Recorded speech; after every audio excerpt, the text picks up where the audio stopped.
The Breakers and Wealth Inequality.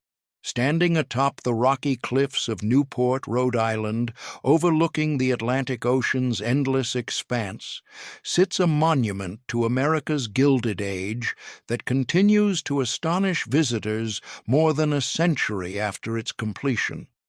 The Breakers, completed in 1895, represents far more than just an architectural masterpiece or a summer vacation home.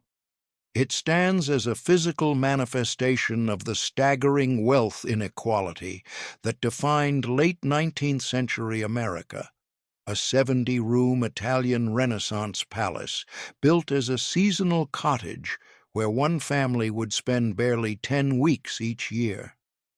To understand the Breakers is to understand the profound economic divisions that separated America's industrial titans from the working people whose labor built their fortunes.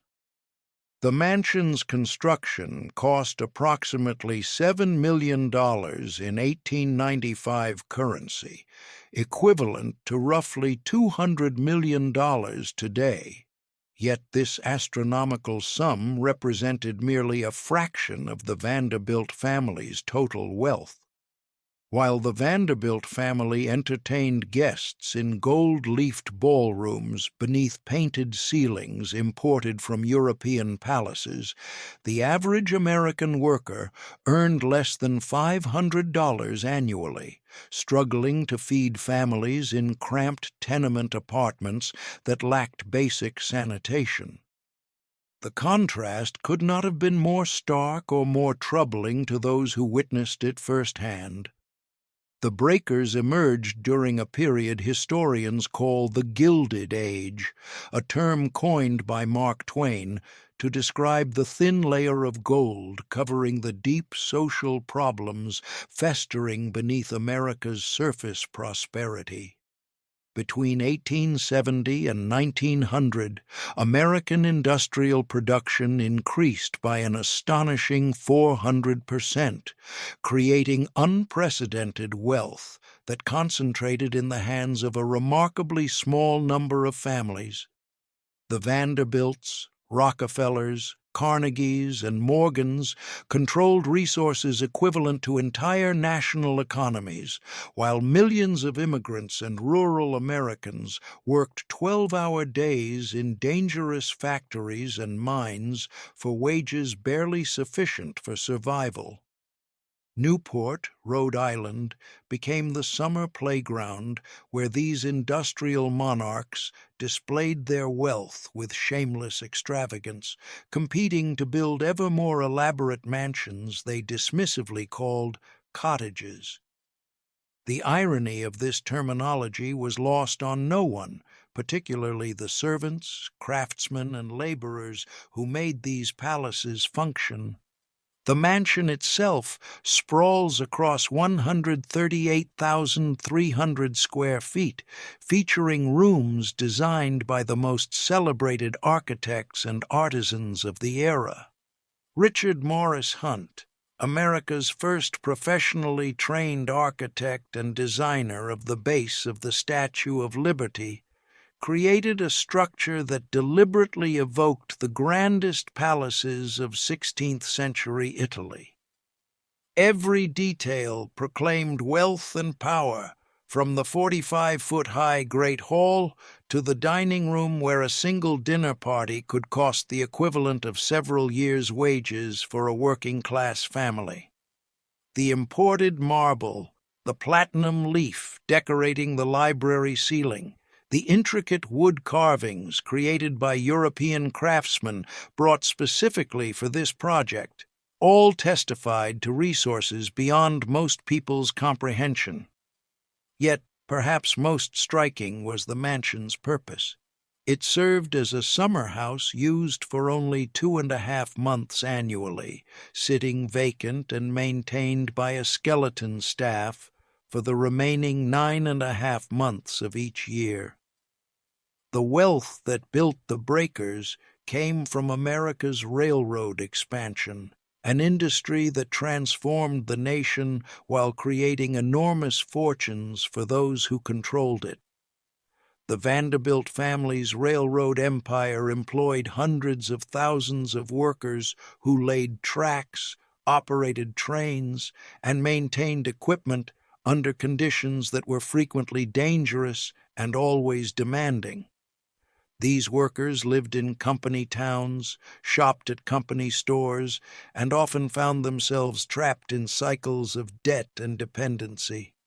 While they struggled to provide basic necessities for their families, the profits from their labor-funded palatial estates, European art collections, and social seasons that revolved around elaborate parties and competitive displays of consumption. The disconnect between the lives of the owners and the workers was absolute and deliberate, maintained by social structures that treated vast inequality as the natural order of things. The Breakers also represents the particular character of Gilded Age excess, a period when America's wealthy elite looked to European aristocracy for cultural validation and social models.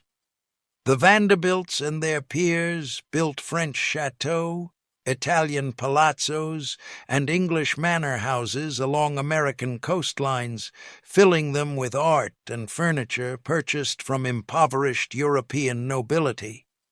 They married their daughters to titled but bankrupt European aristocrats, exchanging American millions for ancient family names. This cultural cringe, this desperate desire for old-world legitimacy, revealed deep insecurities beneath the confident displays of wealth. The Breakers embodies this contradiction, a house built by American industrial might, but designed to evoke Italian Renaissance grandeur, occupied by people who possessed unprecedented wealth, but remained uncertain of their cultural standing.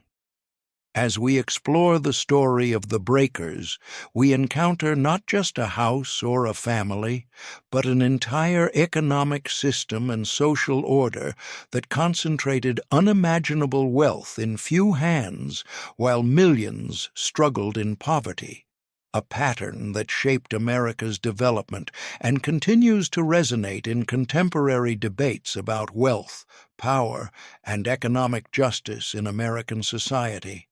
Vanderbilt Dynasty, Origins, Commodore Vanderbilt's Rise. The Vanderbilt dynasty began not in marble palaces or gilded ballrooms, but on the rough waters of New York Harbor, where a teenage boy with fierce ambition and almost no formal education began building what would become one of America's greatest fortunes.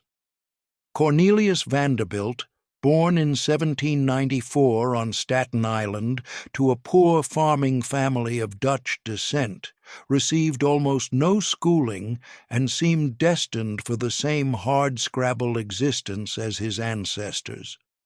Yet young Cornelius possessed qualities that would prove far more valuable than education in the raw, aggressive capitalism of early 19th century America.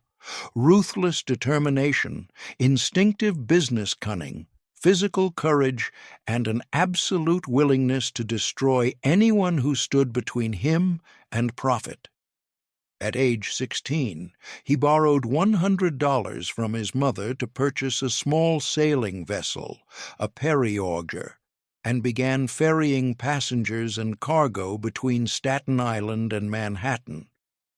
This humble beginning launched an empire that would eventually dwarf the wealth of kings and transform American transportation forever. Cornelius quickly demonstrated the aggressive tactics that would characterize his entire career, undercutting competitors' prices, working longer hours, and providing faster, more reliable service than established ferry operators. He developed a reputation for fearlessness, navigating treacherous waters in weather that kept other boatmen docked, building customer loyalty through sheer reliability and competitive pricing. Within a few years, The young ferryman had expanded his operation to multiple boats and routes, accumulating capital while learning the fundamental lesson that would guide his business philosophy.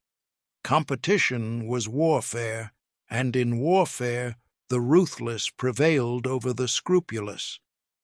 Vanderbilt operated in an era before antitrust laws, consumer protections, or labor regulations, when business was conducted with a brutality that would shock modern sensibilities.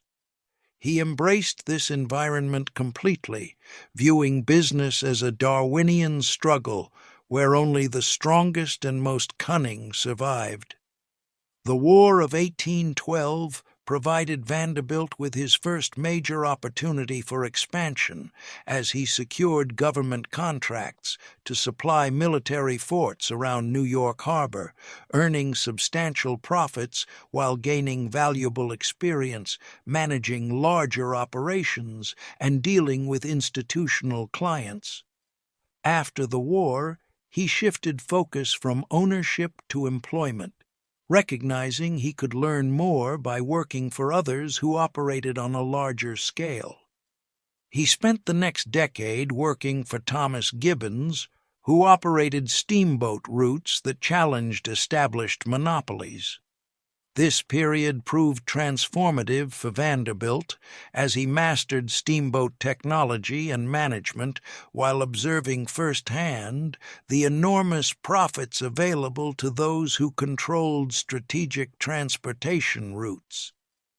He also learned the value of political connections and legal maneuvering, watching Gibbons battle monopoly privileges through the court system in cases that eventually reached the Supreme Court and helped establish free competition in interstate commerce.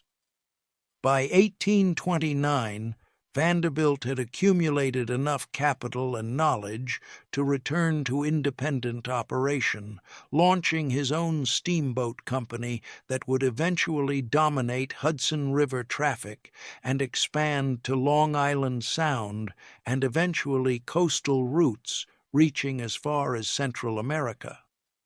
His tactics became legendary for their aggression and effectiveness.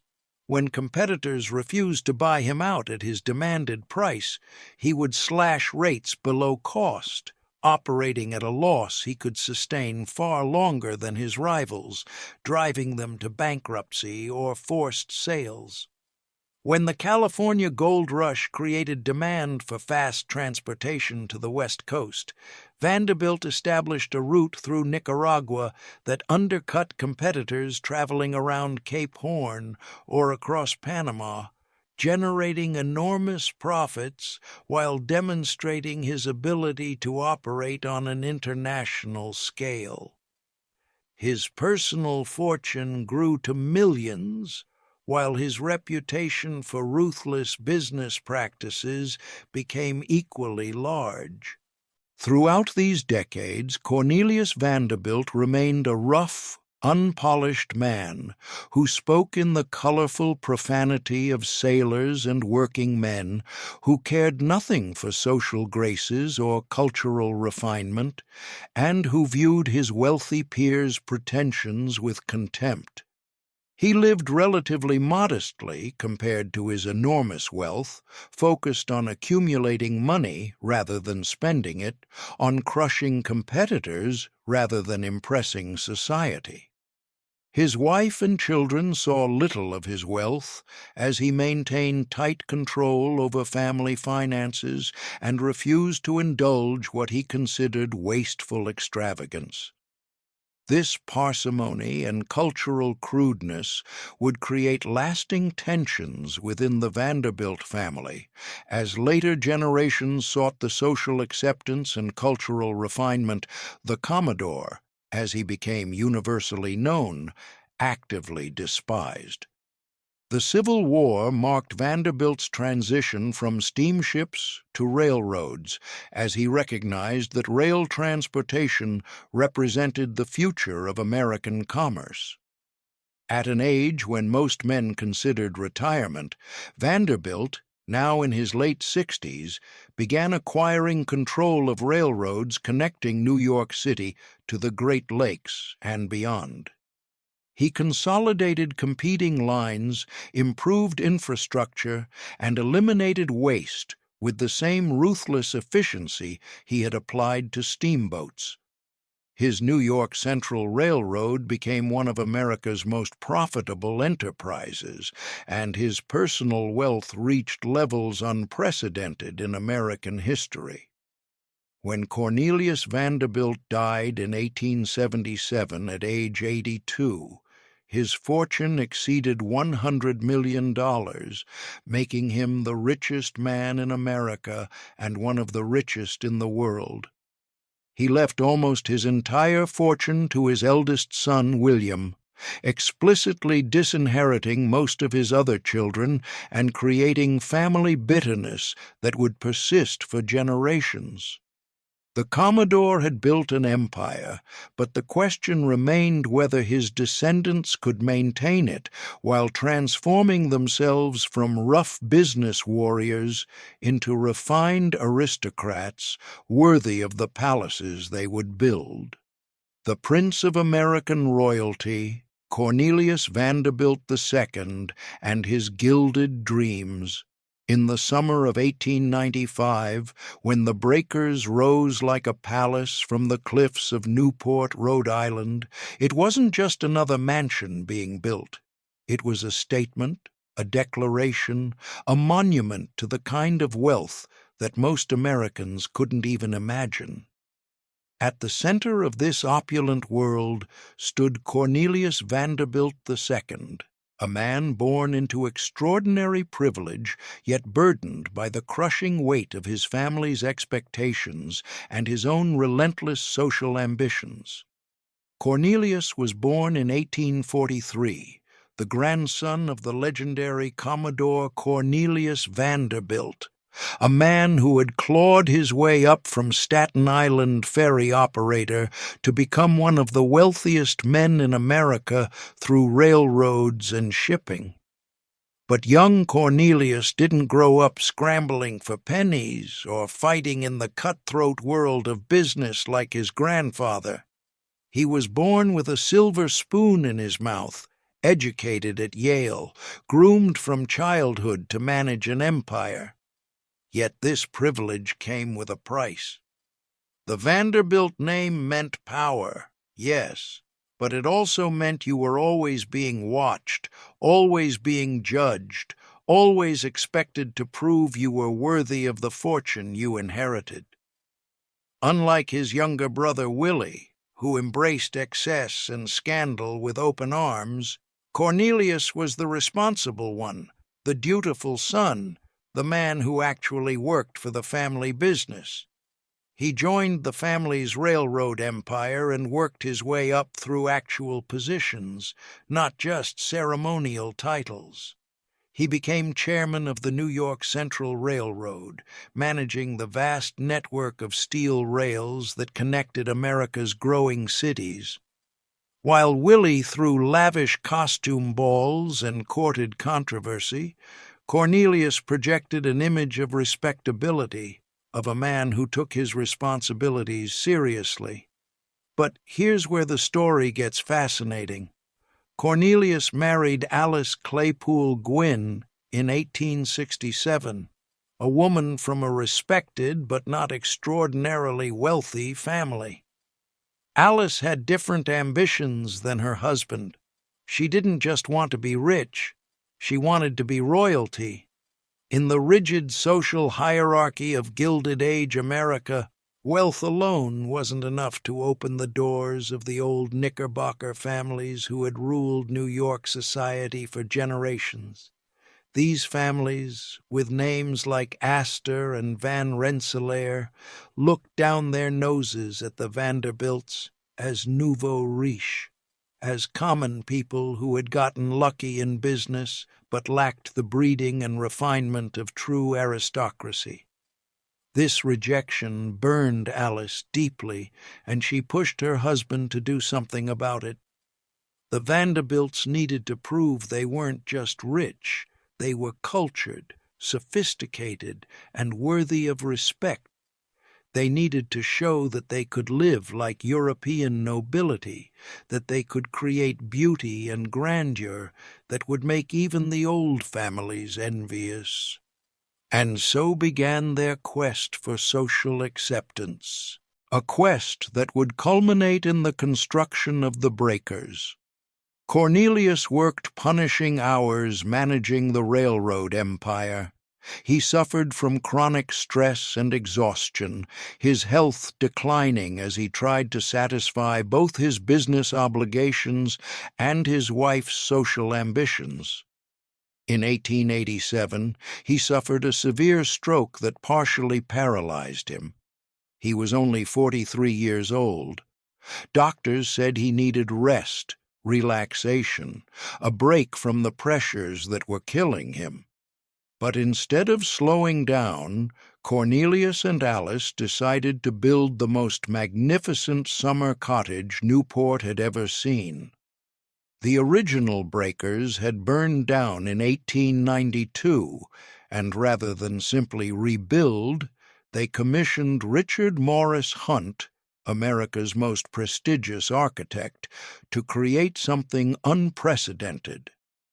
The result was a 70-room Italian Renaissance palace that cost over $7 million, an astronomical sum when the average American worker made less than $500 a year.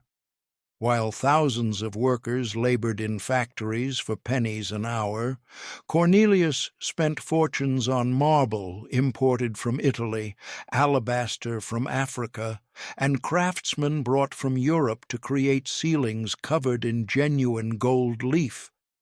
The cruel irony wasn't lost on everyone. While the Vanderbilts entertained guests in their ballroom, railroad workers who made their fortune possible lived in tenements and struggled to feed their families.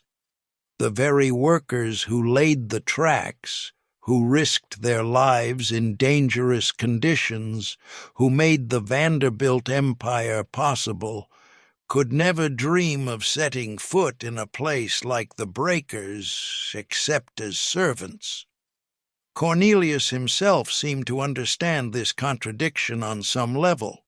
He was known for being more philanthropic than other robber barons, donating to hospitals and universities, trying to use his wealth for some good. But he was also trapped in a system of his own making, a world where showing restraint meant losing status, where modesty was seen as weakness. His health continued to decline, the stress of maintaining his position taking its toll. In 1896, just 1 year after the breakers was completed, Cornelius suffered another massive stroke. He died in September 1899 at age 55, having worked himself to death trying to prove his family belonged among America's aristocracy. The palace on the cliffs remained, a monument to ambition, excess, and the impossible standards of Gilded Age society. Newport's golden summer, where America's aristocrats played. While the world worked, in the 1890s, every summer brought a peculiar migration along the eastern seaboard of the United States. As the heat settled over New York City, turning its streets into sweltering corridors of noise and grime, the wealthiest families in America packed their finest clothes, their servants, and their sense of superiority into private railroad cars and headed north to a small island off the coast of Rhode Island. This place was called Newport, and for 3 months every year, it became the undisputed summer capital of American aristocracy, a playground for the super-rich, where more money was spent on a single dinner party than most families would see in a lifetime. But Newport wasn't always this way. In the early 1800s, it had been a modest resort town where well-to-do families from the South came to escape the brutal summer heat. They built comfortable but relatively simple homes, enjoyed the ocean breezes, and lived with a certain restraint that reflected America's Republican values. Then something changed. In the decades following the Civil War, as industrialization transformed America into an economic powerhouse, a new class of ultra-wealthy emerged. These weren't the old colonial families with their inherited estates and quiet dignity. These were the Vanderbilts, the Astors, the Morgans, men who had made unfathomable fortunes in railroads, steel, banking, and shipping, and they wanted everyone to know it. By the 1890s, Newport had become a theater of wealth, a stage where America's richest families performed their status for one another in an endless competition of extravagance. What they called cottages were actually palaces, massive estates with dozens of rooms, Italian marble, French tapestries, and armies of servants. The Breakers, Marble House, Rosecliff. These weren't homes in any normal sense. They were monuments to excess, built for the sole purpose of hosting parties and impressing rivals. Some of these cottages cost millions of dollars to build and were used for only 8 to 10 weeks each year. The rest of the time, they sat empty, maintained by skeleton crews of caretakers waiting for their owners to return the following summer. The daily routine of Newport society would have seemed absurd to ordinary Americans, and indeed, it was meant to. The wealthy didn't wake early. They rose late, had leisurely breakfasts served by uniformed staff, then spent their mornings doing absolutely nothing productive. Some women might take a carriage ride along Ocean Drive to show off their latest fashions. Some men might sail their yachts, vessels that cost as much as a factory and were maintained by professional crews. Lunch was an elaborate affair, followed by more idleness, perhaps a game of tennis on private courts or a swim at Bailey's Beach, the exclusive bathing club where membership was by invitation only and where the wrong family name could get you turned away, no matter how much money you had. But the real spectacle happened in the evenings.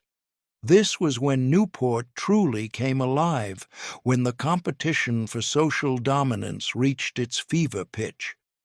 Dinner parties at these estates were legendary exercises in extravagance.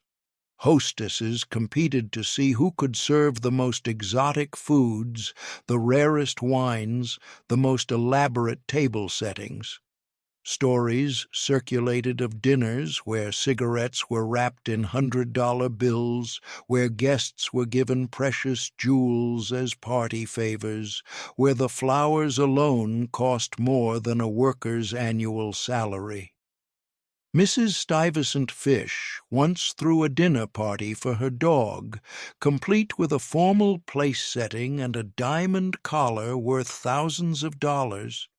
This wasn't just wealth, it was performance art, a deliberate flaunting of excess in a country where millions struggled to survive.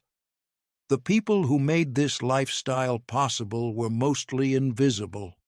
An army of servants, groundskeepers, cooks, maids, and laborers worked grueling hours to maintain these estates and cater to every whim of their wealthy employers. These workers lived in cramped quarters in the mansion's basements or in boarding houses in town. They worked 6 or 7 days a week, starting before dawn and finishing long after the last guest had departed. While the Vanderbilts and Astors waltzed in ballrooms, Irish and Italian immigrants scrubbed their floors, cooked their meals, and washed their silk gowns. The contrast was staggering and intentional. Part of being rich in Newport meant having other people do everything for you, meant never lifting a finger, meant existing in a bubble so complete that you could pretend the rest of America didn't exist. And yet, for all their wealth and power, Newport's aristocrats were deeply insecure. They obsessed over who was invited to which party, who was seated where at dinner, who was acknowledged by Mrs. Astor, the self-appointed queen of New York and Newport society. One snub could ruin a family's social standing. One scandal could mean exile from this golden world.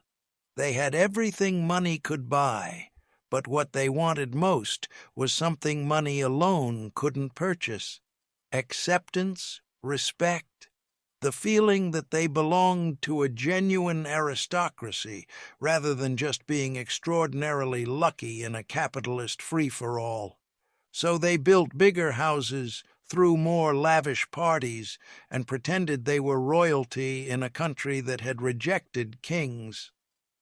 The fire that built a palace. When disaster became opportunity. On a cold November morning in 1892, the residents of Newport, Rhode Island, woke to a sight that would have terrified any homeowner. Thick black smoke billowed into the sky from Ochre Point, where the Vanderbilt family's summer cottage, the Breakers, was engulfed in flames. Fire crews rushed to the scene, their horse-drawn engines clattering through the streets, but by the time they arrived, it was already too late.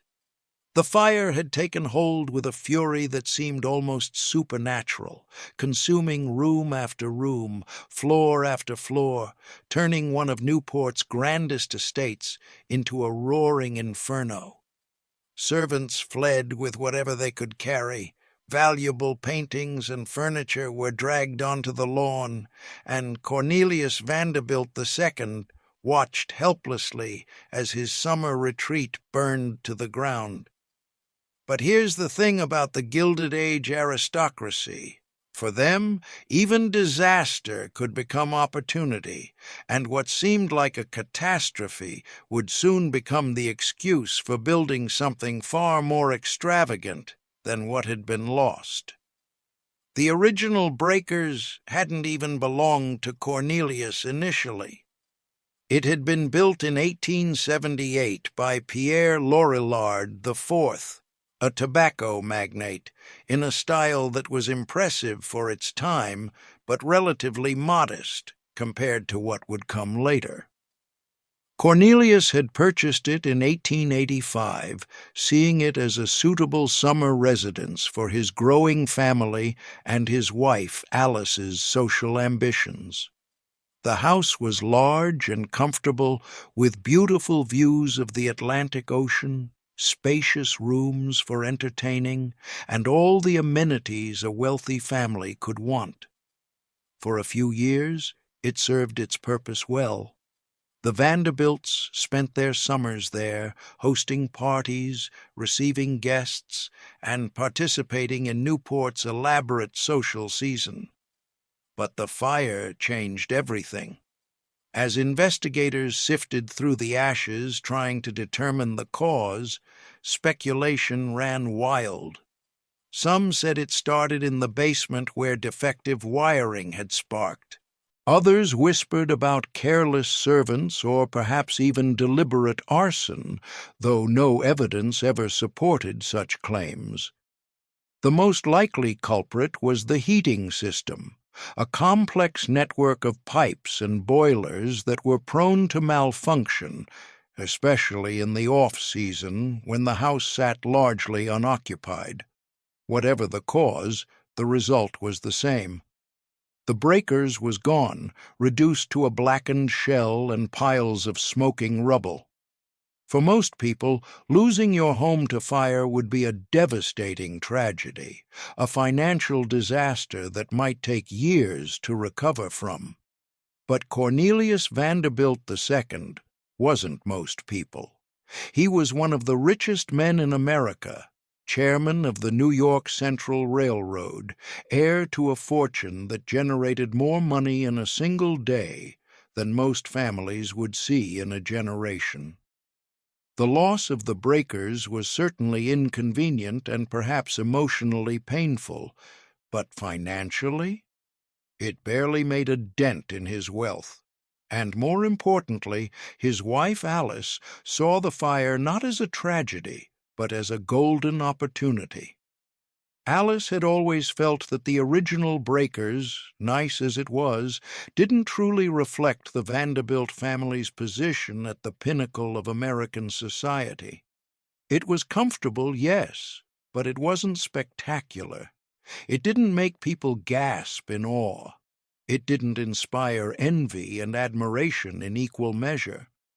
Other families were building increasingly grand estates in Newport, each trying to outdo the others in displays of wealth and taste. The Astors had their mansion, the Belmonts had theirs. Even Cornelius's own brother Willie had built Marble House for his wife Alva, a palace so opulent it had become the talk of Newport. Alice wanted, perhaps even needed, something that would surpass them all, something that would cement the Vanderbilts' position as the undisputed royalty of American society. So, when Cornelius asked her what she wanted to do about rebuilding, Alice didn't suggest simply recreating what had been lost. She had bigger dreams. She wanted a palace, a true palace, modeled after the grandest villas of the Italian Renaissance, something that would make European nobility jealous, something so magnificent that it would be remembered for generations. And Cornelius, whether out of love for his wife, a desire to prove his family's superiority, or simply because he could, agreed. The decision was made quickly. They would rebuild, but not just rebuild. They would create something unprecedented in American domestic architecture. Cornelius contacted Richard Morris Hunt, the most prestigious architect in America, a man who had trained at the École des Beaux-Arts in Paris and who had already designed magnificent homes for the Vanderbilts and other wealthy families. Hunt was given essentially unlimited resources and a simple directive: build the finest summer cottage Newport had ever seen. Money was no object. For the workers who would soon be employed in its construction, the Italian craftsmen who would cross the ocean to carve its marble, the local laborers who would dig its foundations, the fire of 1892 meant jobs and wages. But for the ordinary Americans who would only ever read about the breakers in newspapers or perhaps glimpse it from a distance, it represented something else entirely. Proof that for the very wealthy, even disaster was just another chance to display their power and excess. The architect of American dreams, Richard Morris Hunt, and his vision for the breakers. Richard Morris Hunt stood before Cornelius Vanderbilt II in 1893 with drawings that would shock even the wealthiest man in America. Hunt wasn't proposing a house. He wasn't even proposing a mansion. He was proposing a palace, a structure so grand and so extravagant that it would redefine what was possible in American domestic architecture. At 65 years old, Hunt was at the peak of his career, the most celebrated architect in the United States, and he knew this commission would be his masterpiece, his final statement to the world about what art, wealth, and vision could create together. But Hunt also understood something darker, something he rarely spoke about in polite company. He was designing monuments to inequality, creating temples of excess in a nation where millions lived in poverty, and he did it with the full knowledge that his buildings would stand for generations as symbols of the vast gulf between America's aristocrats and its common people. Hunt had been born in Vermont in 1827, but his path to becoming America's greatest architect began when his widowed mother took him to Europe as a teenager. There, in Paris, he became the first American ever admitted to the École des Beaux-Arts, the most prestigious architecture school in the world. For years he studied the grand palaces of France and Italy, learning not just how to design buildings, but how to create spaces that conveyed power, wealth, and cultural superiority. He sketched the great chateau of the Loire Valley, measured the proportions of Renaissance villas, and absorbed every detail of European aristocratic architecture. When he returned to America in the 1850s, he brought with him a vision that would transform American architecture from simple and functional to grand and ornamental. But Hunt's early career wasn't easy. America in the mid-1800s was still a relatively young nation, suspicious of European pretensions and proud of its democratic simplicity. The idea of building palaces for private citizens seemed un-American, even offensive to Republican values. Hunt struggled to find clients who shared his vision for monumental architecture. He designed some important buildings, yes, but nothing that truly captured what he had learned in Europe. Then came the Gilded Age, and everything changed. Suddenly, America had a class of people so wealthy they made European aristocrats look modest. These new millionaires and billionaires wanted exactly what Hunt could provide.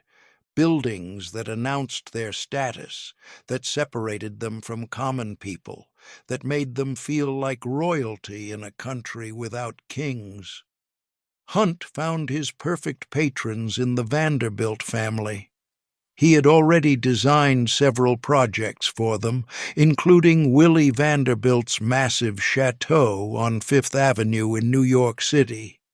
But when Cornelius approached him about the breakers, Hunt saw an opportunity to create something even more spectacular.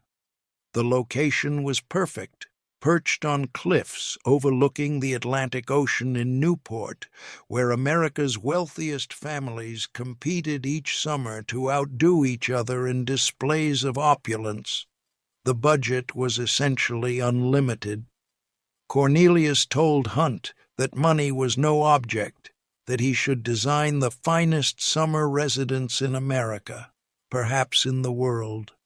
Hunt's vision for the breakers drew heavily on the 16th-century palaces of Genoa and Turin, Italian cities where wealthy merchant families had built magnificent homes that combined classical proportions with lavish decoration. He envisioned a massive rectangular structure, 70 rooms spread across multiple floors, with a central great hall that would soar 2 stories high and feature walls covered in rare marble and ceilings adorned with genuine gold leaf.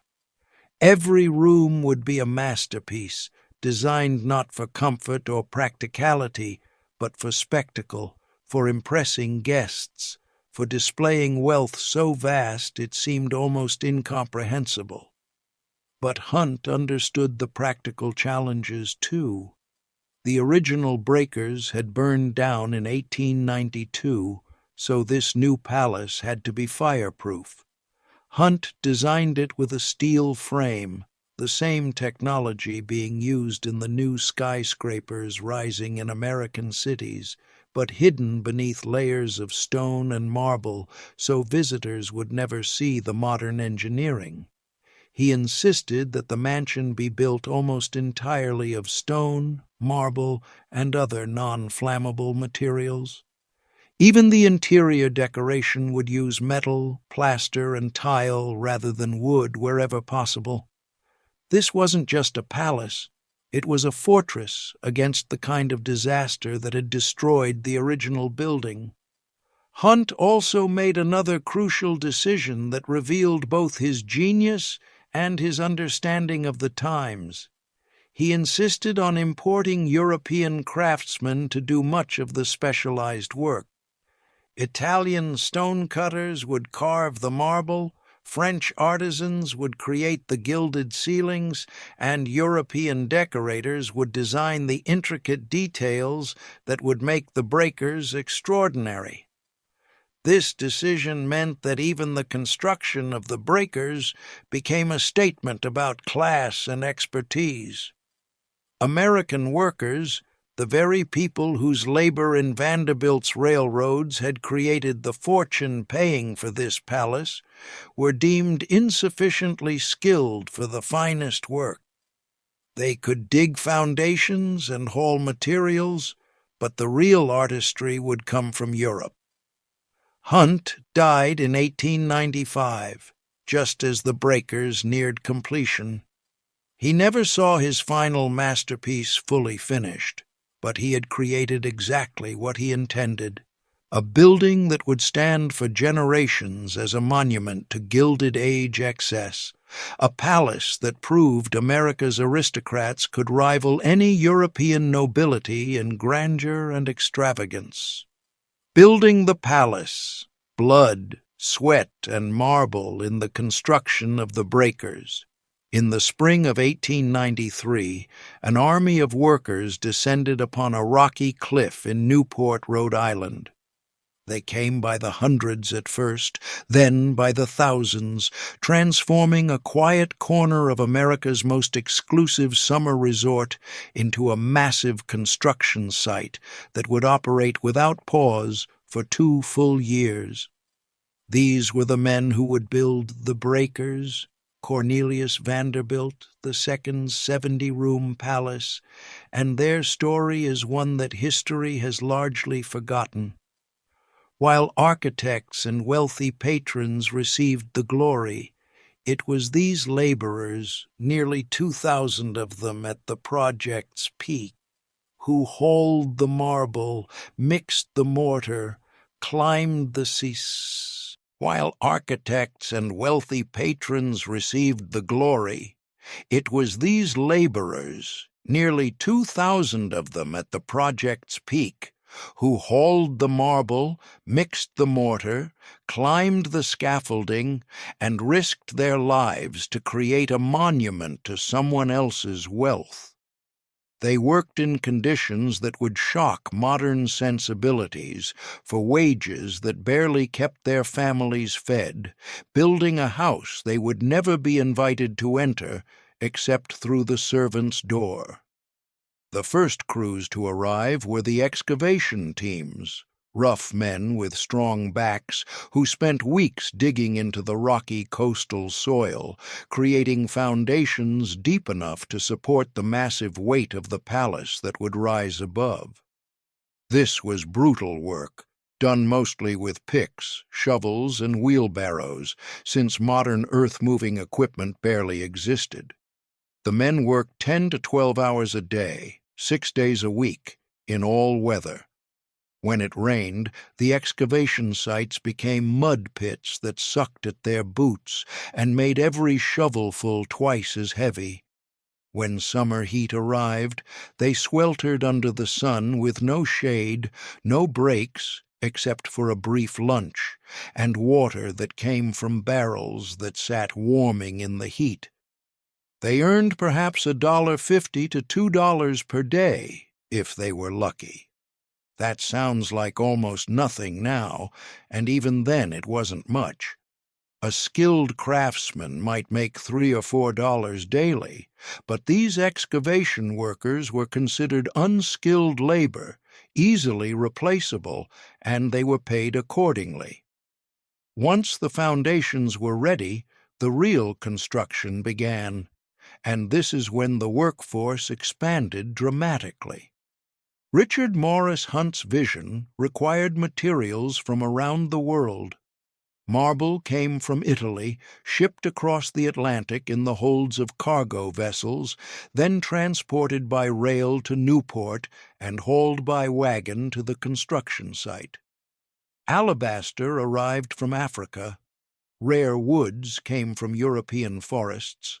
The steel frame that would make the building fireproof was fabricated in American foundries and assembled by specialized ironworkers who climbed scaffolding stories above the ground with no safety harnesses, no hard hats, no protection except their own skill and luck. Falls were common, injuries were expected. Death was a risk every worker accepted when he showed up for his shift. The working conditions were harsh beyond modern imagination. There were no labor unions protecting these men, no safety regulations, no workers' compensation if someone got hurt. If you fell from scaffolding and broke your leg, you simply didn't get paid anymore. Your family struggled without your income, and another desperate man took your place the next day. The construction site operated like a military campaign, with foremen screaming orders, time clocks tracking every minute, and a relentless pressure to work faster, build higher, finish on schedule.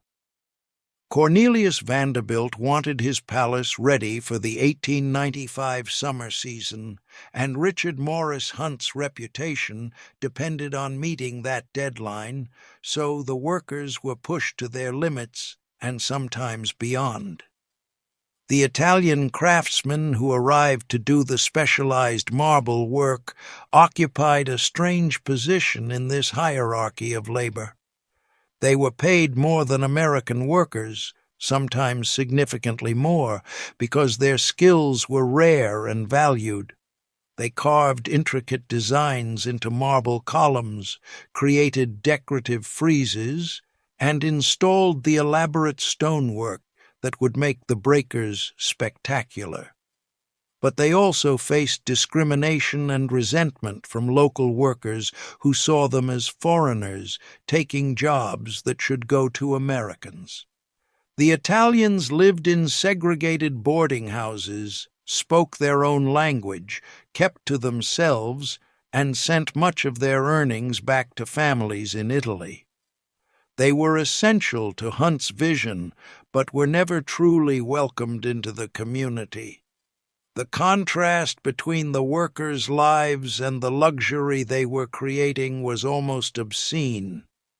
While they mixed mortar for walls that would be covered in silk, they lived in cramped tenements and boarding houses with multiple families sharing a single bathroom. While they installed gold leaf on ceilings, their own children went to bed hungry on nights when work was slow.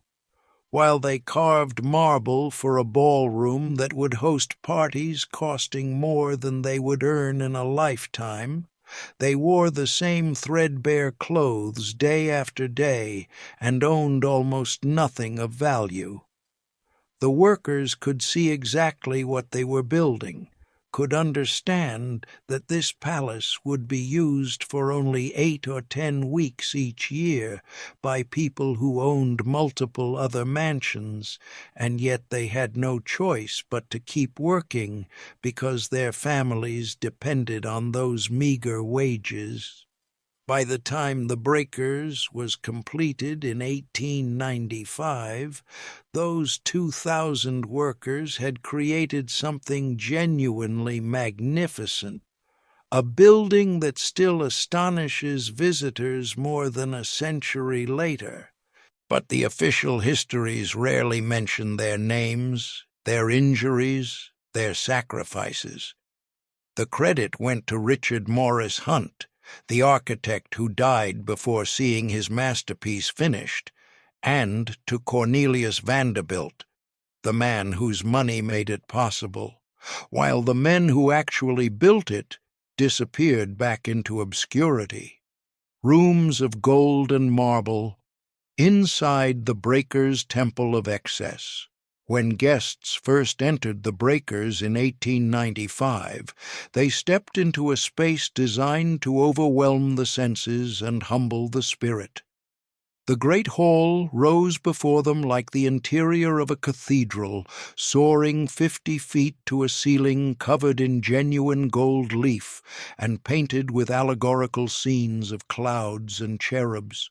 Walls of rare Caen limestone, the same stone used in French chateaux, surrounded them on all sides.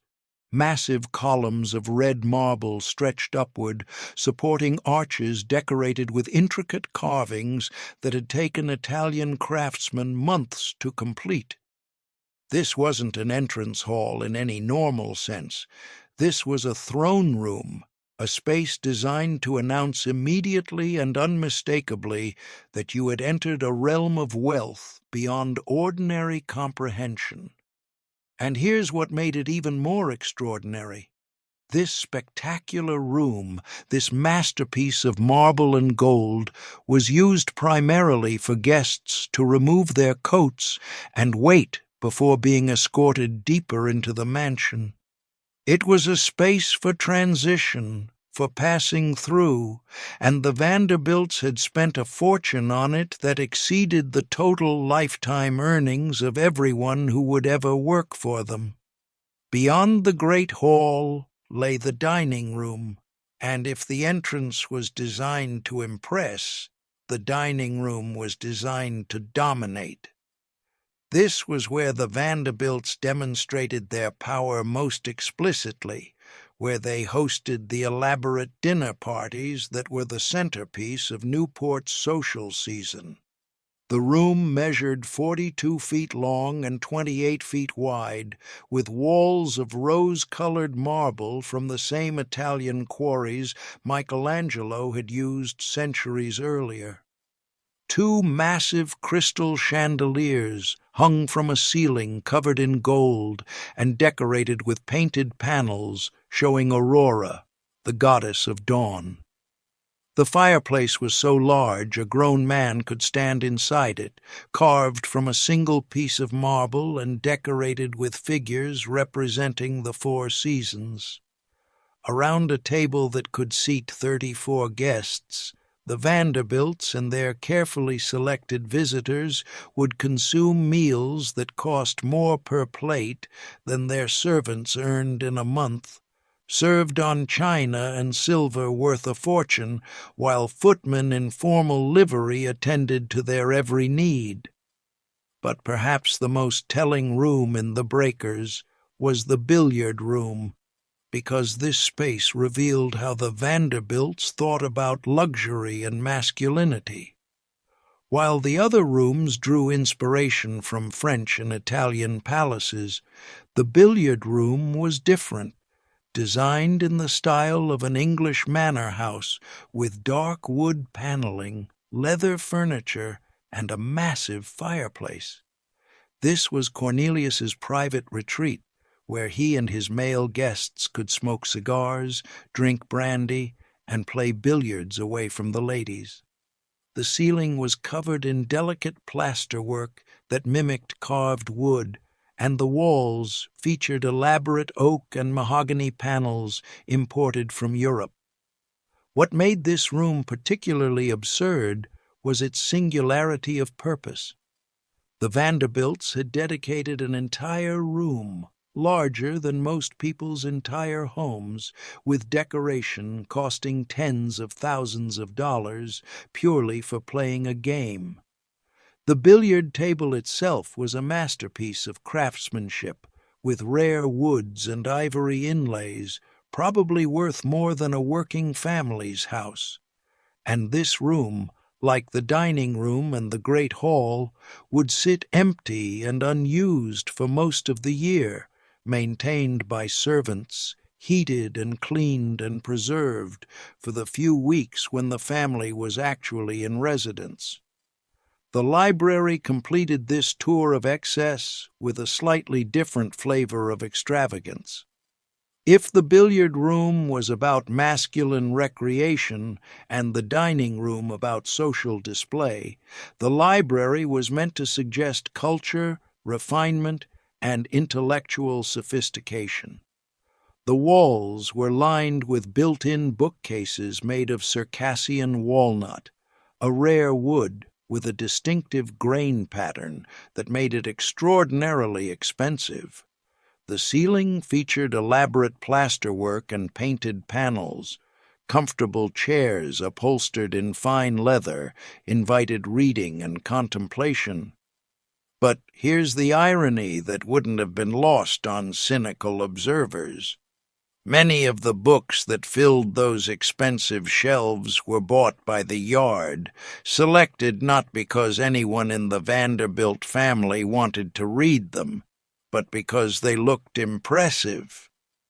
These were decorative books, purchased from European dealers who specialized in supplying aristocrats with instant libraries that suggested generations of learning and culture. The spines were beautiful, bound in leather with gold lettering, but many had never been opened, would never be read, existed purely as props in this elaborate performance of aristocratic refinement. Walking through these rooms, you could measure the distance between the Vanderbilts and ordinary Americans not in miles, but in worlds. While families in tenements shared a single room for sleeping, cooking, and living, the Vanderbilts had separate palatial spaces for eating, reading, playing games, and simply standing around. While workers saved for months to buy basic furniture, the Vanderbilts casually spent fortunes on rooms they would use only occasionally. Every surface, every decoration, every carefully chosen material announced the same message: we are different from you. We are better than you. We exist in a realm of wealth and privilege you cannot even imagine. Below stairs and behind walls, the hidden world that made the breakers function. The breakers required 40 servants to function properly during the summer season, 40 human beings whose entire existence revolved around making life comfortable and effortless for the Vanderbilt family and their guests. These weren't just employees who showed up, did their jobs, and went home.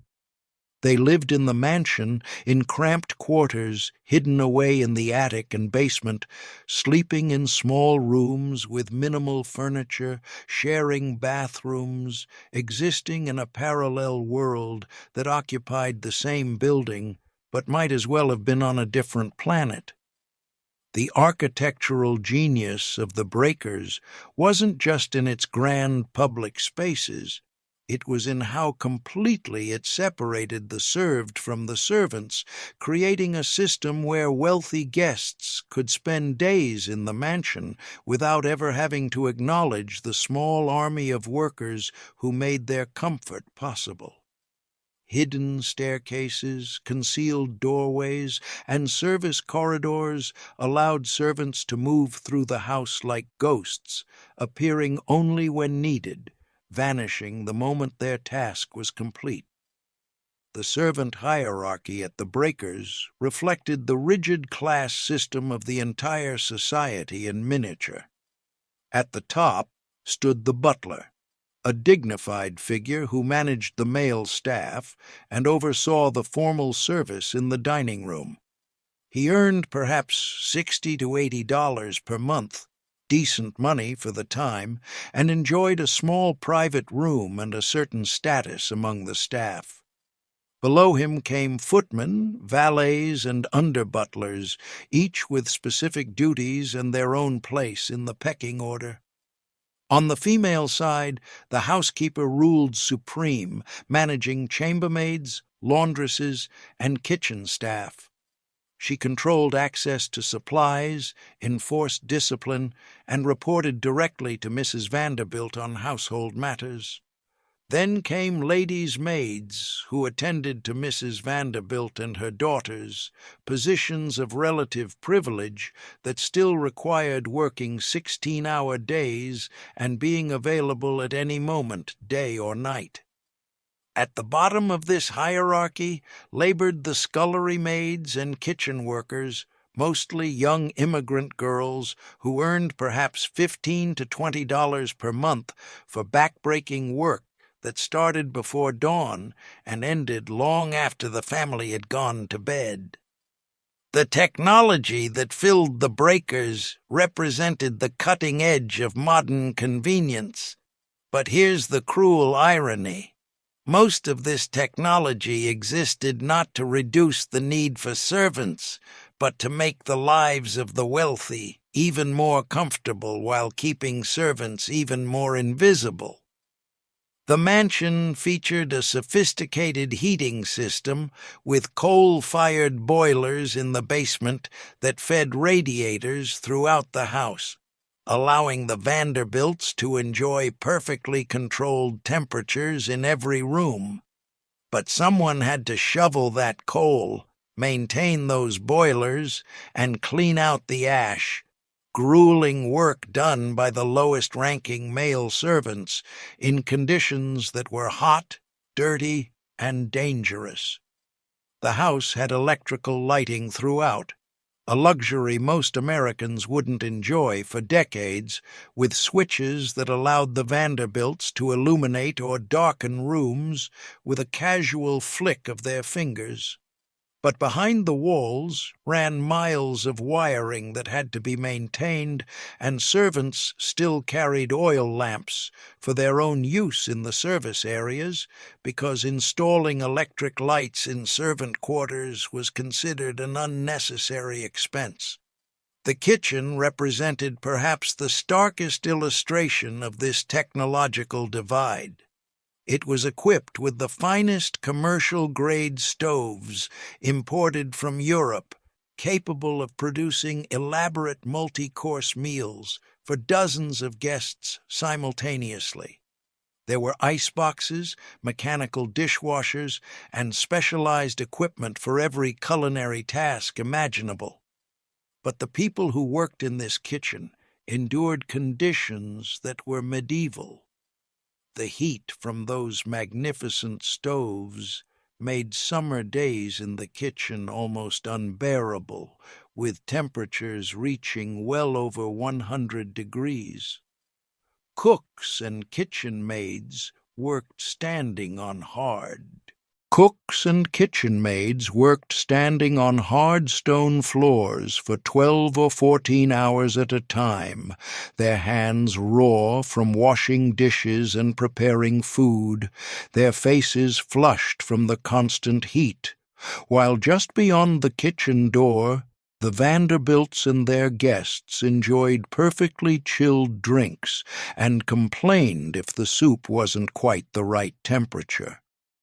The breakers also featured an elaborate call bell system, an innovation that perfectly captured the relationship between servants and served.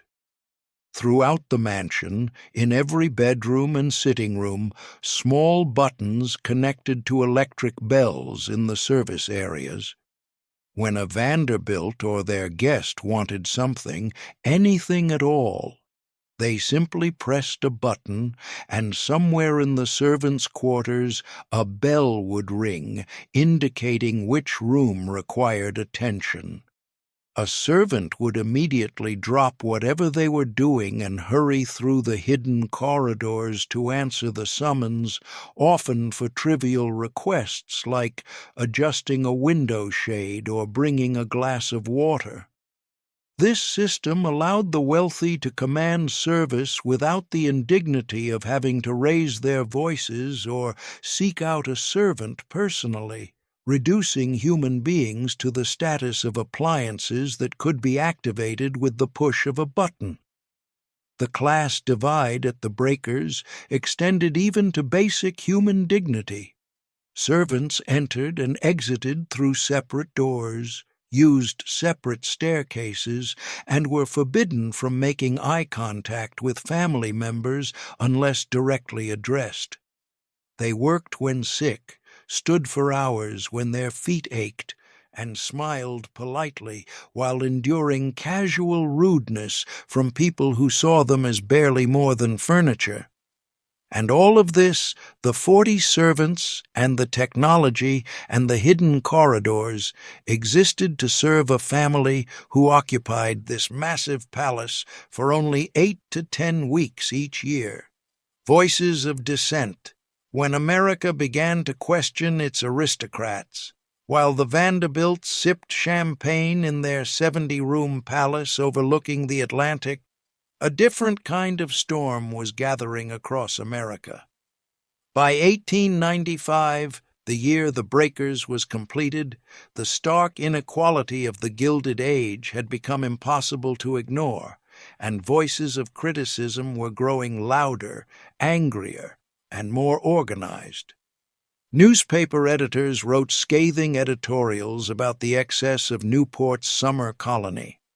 Labor organizers rallied workers to demand fair wages and decent conditions. Religious leaders thundered from their pulpits about the sin of hoarding wealth while children starved in tenements. Social reformers documented the horrific living conditions in America's cities and demanded that something be done. Even some members of the wealthy class itself began to express unease about the grotesque disparity between their own lives and those of ordinary Americans. The Breakers wasn't just a mansion, it was becoming a symbol, a focal point for a national conversation about whether America was abandoning its founding principles of equality and opportunity in favor of creating a permanent aristocracy that would rival the European nobility the country's founders had rejected. The numbers told a story that was difficult to dispute even for those who wanted to defend the status quo.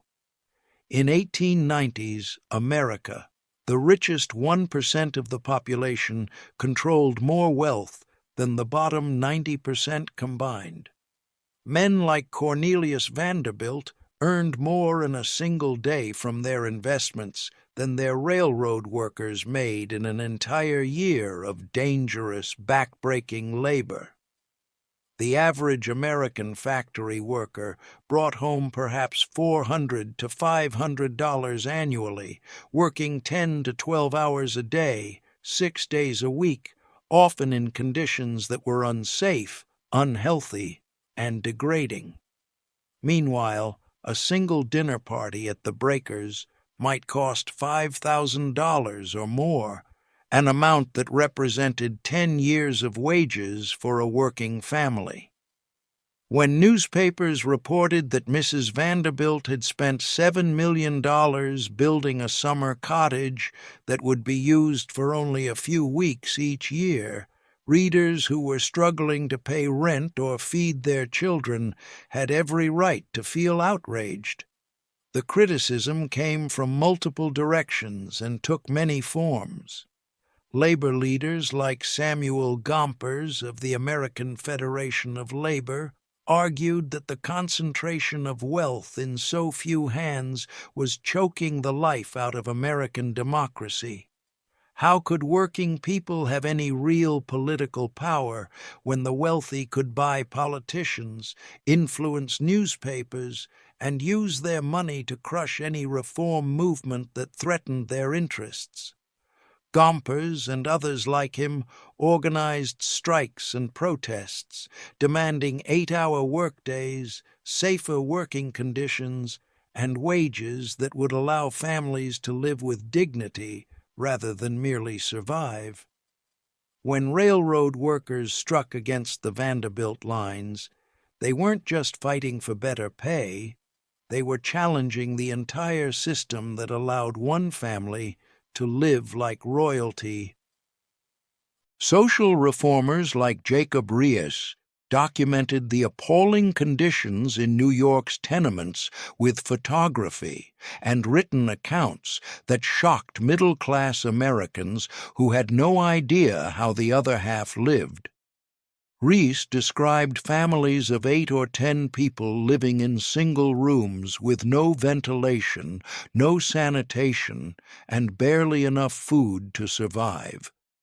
He documented children working in factories instead of attending school, women dying in childbirth because they couldn't afford medical care, and men broken by industrial accidents with no compensation or support. Then he pointed out that the money spent on a single room at the breakers could house dozens of families in decent conditions, that the fortune spent on one mansion could transform the lives of thousands.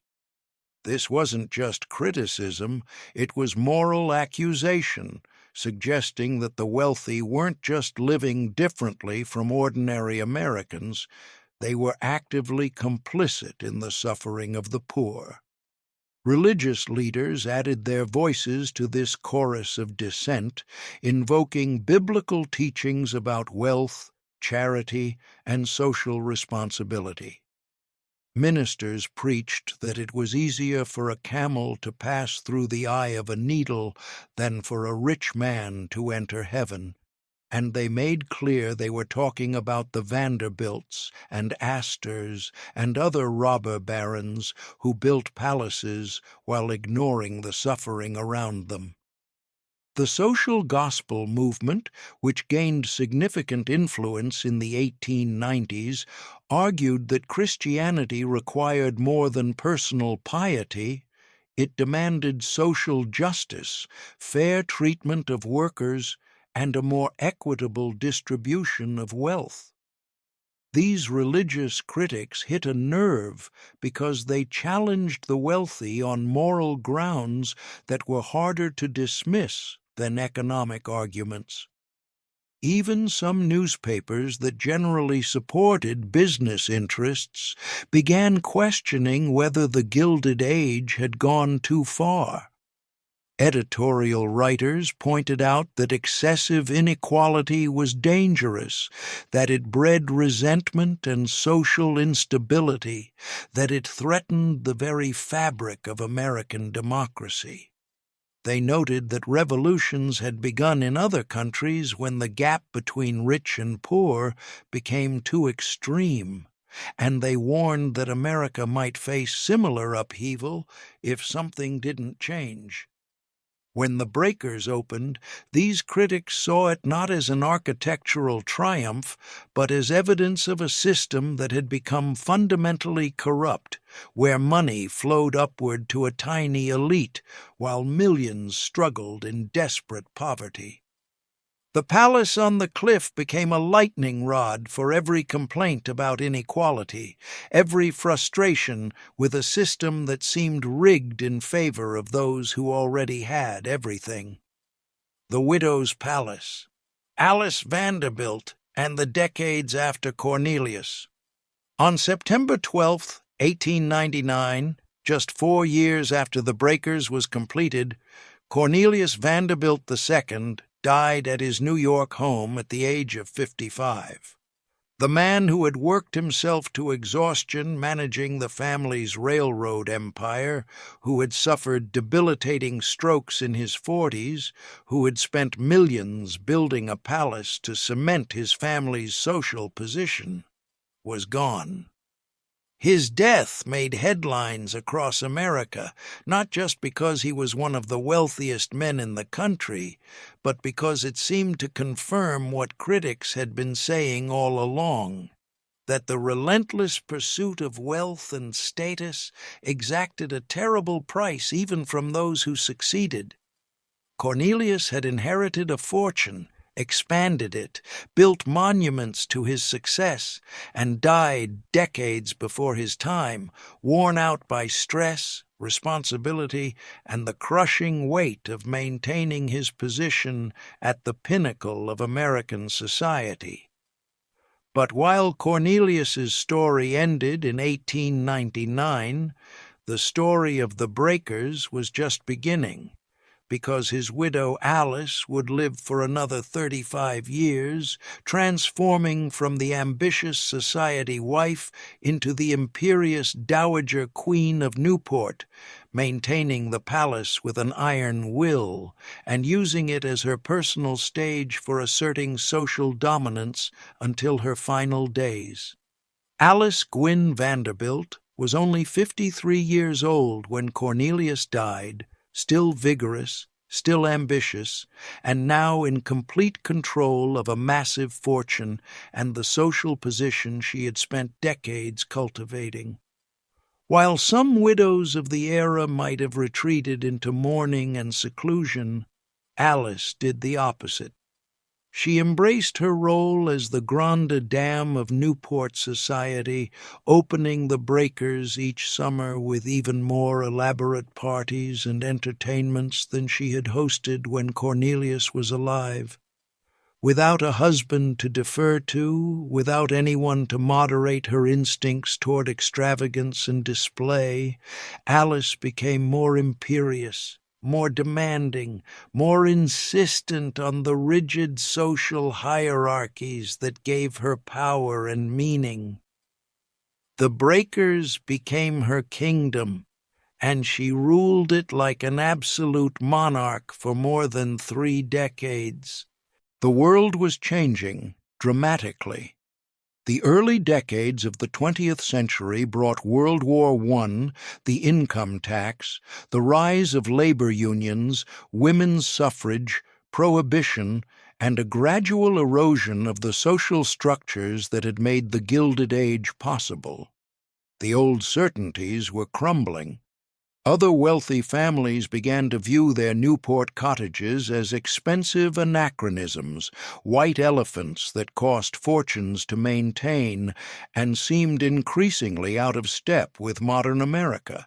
Some sold their mansions, others converted them to other uses, and many simply let them deteriorate. But not Alice. She clung to the breakers and everything it represented with a determination that seemed to intensify as the years passed. She insisted on the same formal dinners, the same rigid social protocols, the same elaborate rituals of entertaining that had defined Newport in the 1890s, even as fewer and fewer people were interested in participating. The servants who worked for Alice during these decades told stories of a woman who could be generous one moment and imperious the next, who demanded absolute perfection in everything, but also showed occasional flashes of kindness to those who served her faithfully. She was known for her sharp intelligence, her phenomenal memory for social details, and her absolute conviction that the hierarchies she defended were natural and proper. She never seemed to doubt that she deserved her wealth and position, never questioned whether maintaining a 70-room palace for a few weeks each summer was justified, never appeared troubled by the vast gulf between her life and that of ordinary Americans. To Alice, the breakers wasn't excess, it was appropriate, a suitable residence for a woman of her station. Alice finally died in 1934 at the age of 89, having outlived most of her contemporaries and witnessed the complete transformation of American society.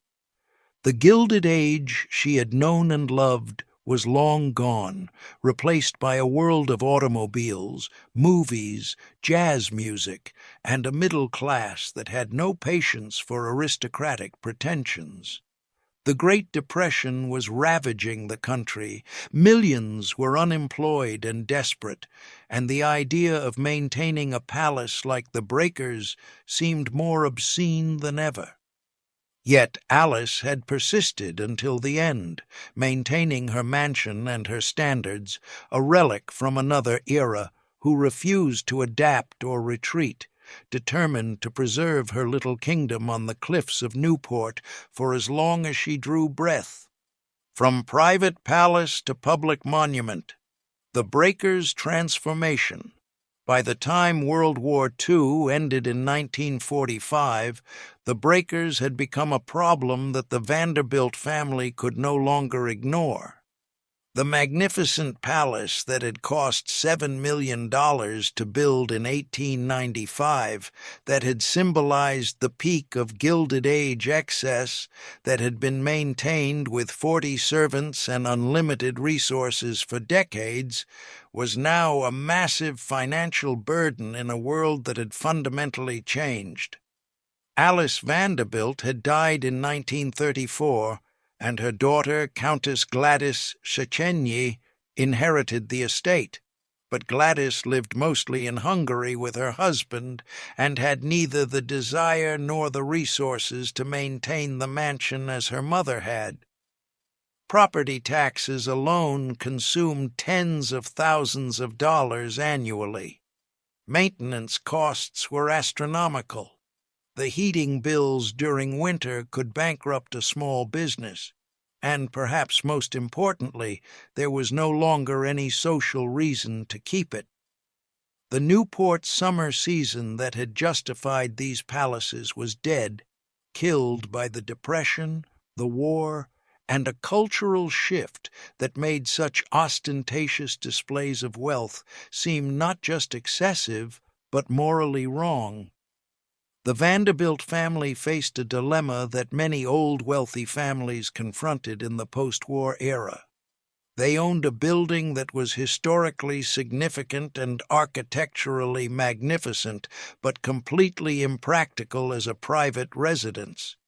Selling it was nearly impossible because who would buy a 70-room palace that cost a fortune to heat and maintain? Demolishing it would save money but seemed like cultural vandalism, destroying a building that, whatever its problematic origins, represented an important chapter in American history. Abandoning it would lead to deterioration and eventual collapse. So the family began exploring a fourth option, one that would have seemed unthinkable to Alice Vanderbilt, but made perfect sense in the democratic middle-class America that emerged after the war: opening the breakers to the public as a museum. The timing was significant.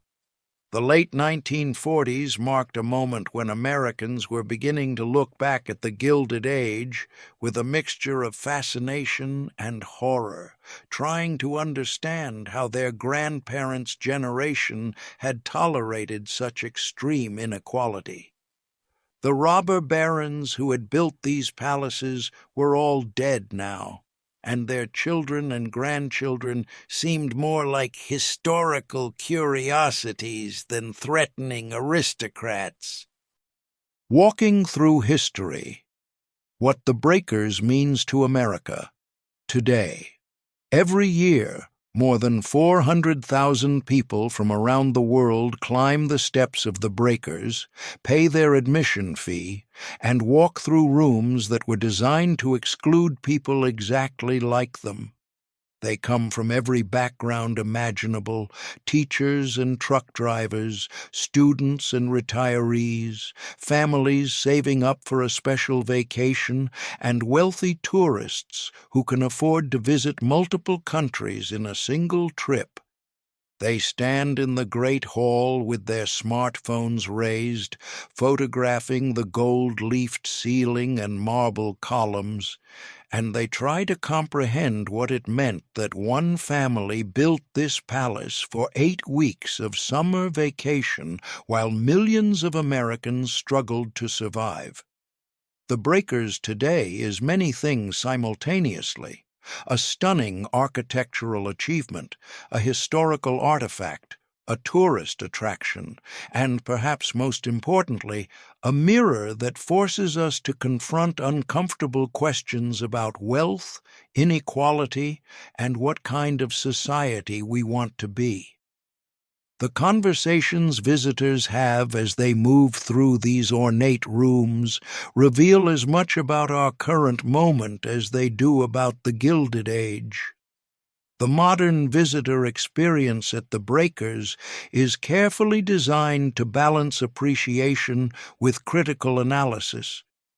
The Preservation Society doesn't present the mansion as a monument to be worshipped or a crime scene to be condemned, but rather as a complex historical site that can teach us about American society in the 1890s and prompt reflection on issues that remain relevant today.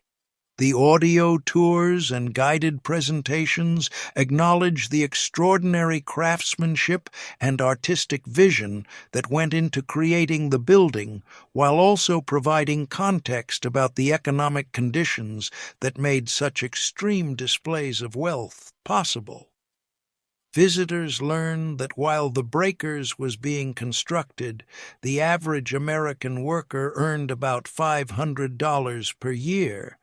That child labor was common, that workplace safety regulations barely existed, and that there was no social safety net for families that fell on hard times. This framing transforms the mansion from a celebration of individual achievement into evidence of a social system that permitted staggering inequality. What's fascinating is how differently people respond to the Breakers depending on their own backgrounds and perspectives. Some visitors, particularly those interested in architecture and decorative arts, focus primarily on the beauty of the design, the quality of the materials, and the skill required to create such elaborate spaces. They admire the marble work, study the painted ceilings, and appreciate the Breakers as an artistic masterpiece regardless of the circumstances of its creation. Others, especially those who are more politically or socially conscious, experience the mansion with a sense of outrage or disbelief. They calculate that a single chandelier probably cost more than their grandparents earned in a lifetime. They notice the servants' quarters tucked away in cramped attic spaces. They observe the hidden staircases that allowed workers to move through the house invisibly. These visitors often leave the Breakers feeling simultaneously impressed by its magnificence and disturbed by what it represents about class and power. The Breakers has also become a touchstone in contemporary debates about wealth inequality. When politicians and activists talk about the concentration of wealth in modern America, when they point out that today's billionaires control more resources than entire nations, they often invoke the Gilded Age as a historical parallel. The Breakers serves as physical evidence of what happens when a society permits unlimited wealth accumulation without adequate regulation or taxation. Visitors walking through the mansion in 2025 can't help but notice the parallels between Cornelius Vanderbilt's railroad empire and today's technology billionaires, between Newport's summer colony and modern exclusive enclaves like the Hamptons or Silicon Valley. The mansion prompts questions. Is our current level of inequality sustainable? What are the social costs of allowing some people to live in such luxury while others struggle? Have we learned anything from the Gilded Age, or are we repeating its mistakes? Yet, the Breakers also represent something more optimistic, the possibility of social change and democratic access to spaces that were once rigidly exclusive. The fact that hundreds of thousands of ordinary people can now tour this mansion, that children from public schools take field trips there, that anyone with the price of admission can walk through rooms where Alice Vanderbilt once held court, demonstrates how much American society has changed since 1895. The palace built to reinforce class hierarchies now serves democratic education. Echoes of the Gilded Age. What the Breakers teaches us about our own time. Standing in front of the Breakers today, It's tempting to view it as a relic from a distant past, a curiosity from an era so different from our own that it has little relevance to contemporary life. But that comfortable distance is an illusion. The forces that built the breakers, the economic structures that permitted one family to spend $7 million on a summer cottage while their workers lived in poverty, the social mechanisms that justified such extreme inequality, all of these are alive and well in 21st century America. In fact, by some measures, wealth concentration in the United States today exceeds even the staggering levels of the Gilded Age. The three wealthiest Americans now control more wealth than the bottom 50% of the entire population combined. Tech billionaires build compounds and acquire mansions that make the breakers look modest by comparison. And just as in the 1890s, we're engaged in fierce debates about whether this level of inequality is sustainable, whether it's compatible with democracy, and what, if anything, should be done about it. The parallels between the Vanderbilt era and our current moment are both striking and instructive. Cornelius Vanderbilt II inherited and expanded a railroad empire that dominated American transportation, controlling infrastructure that the entire economy depended on. Today's tech billionaires control platforms and systems that are arguably even more essential. The search engines we use to find information, the social networks that shape our conversations, the online marketplaces where we buy and sell, the cloud infrastructure that powers modern business. Just as Vanderbilt could influence shipping rates and railroad routes to benefit his own interests, today's technology giants make decisions about algorithms, data privacy, and platform access that affect billions of people.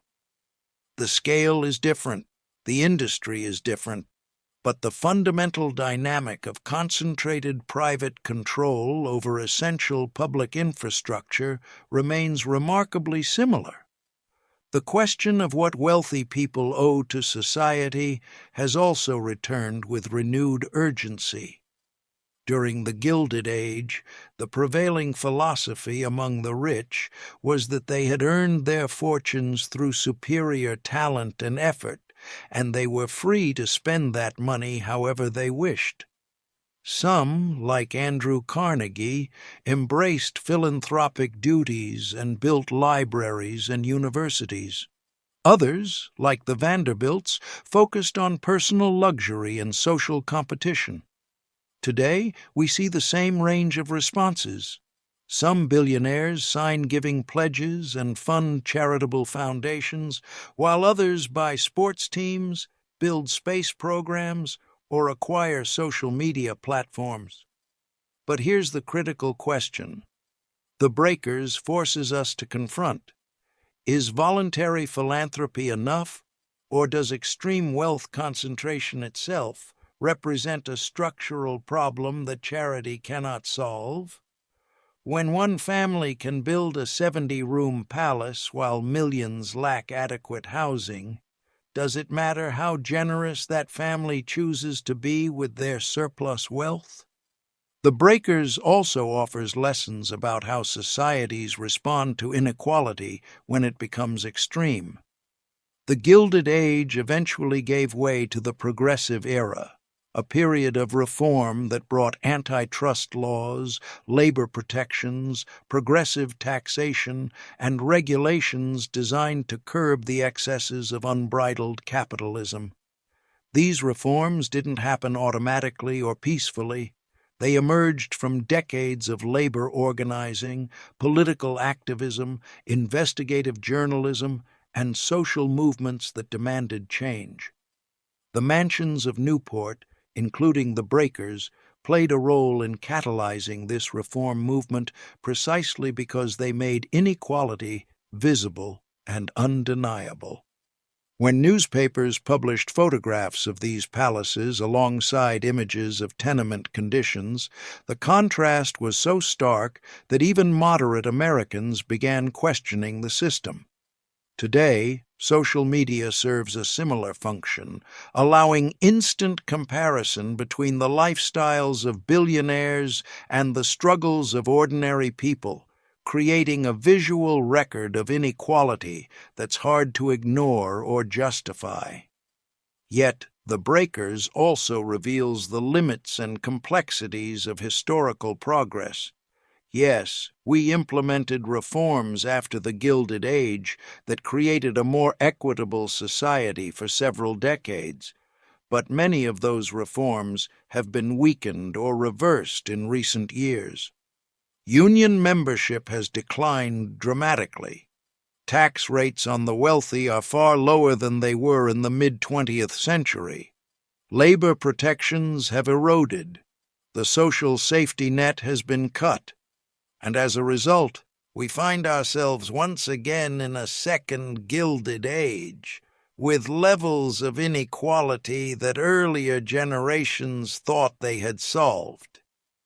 This suggests that the fight against extreme inequality isn't something you win once and then move on from.